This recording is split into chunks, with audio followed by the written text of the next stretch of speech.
As we've been reporting this morning, next week we'll see changes in welfare payments to millions of people.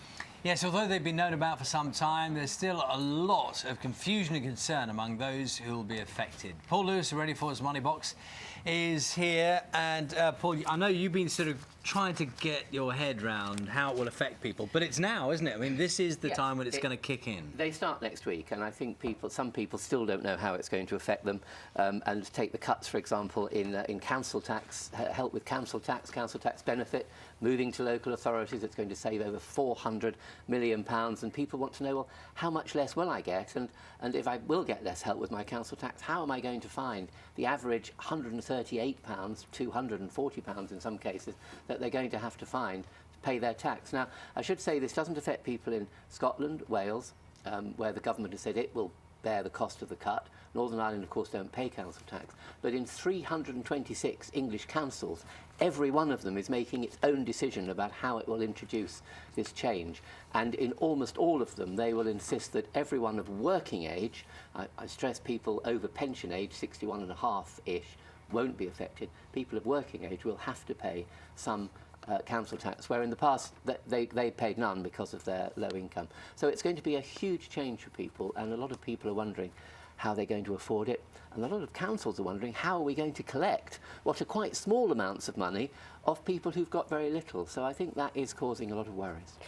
Also, another change, supposedly to help with housing costs, is the spare room subsidy. Well, it's the end of the spare room subsidy. The end of the spare room subsidy, as the government is calling it. Labour's calling it the bedroom tax, but it all comes down to whether or not you have a spare bedroom in your home. We've got this very silly political standoff, you know.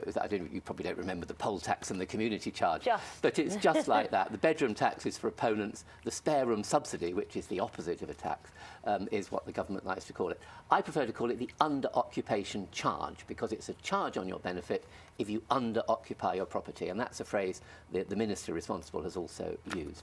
Now, it's how you define what is a spare bedroom. And Nottingham Council have taken an interesting line.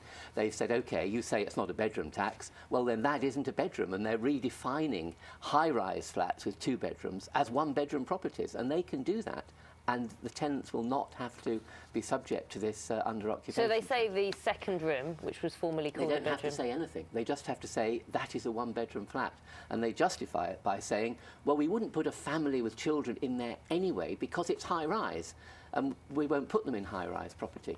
And I think that of all the benefit changes, there's not been such big objections. So you reported earlier there are going to be protests all over the country in the day or two. Frank Field, you saw the front page of The Independent you looked at earlier, he says, defy it, you know, brick up the doors and all that kind of thing. I've never really seen an objection of this sort.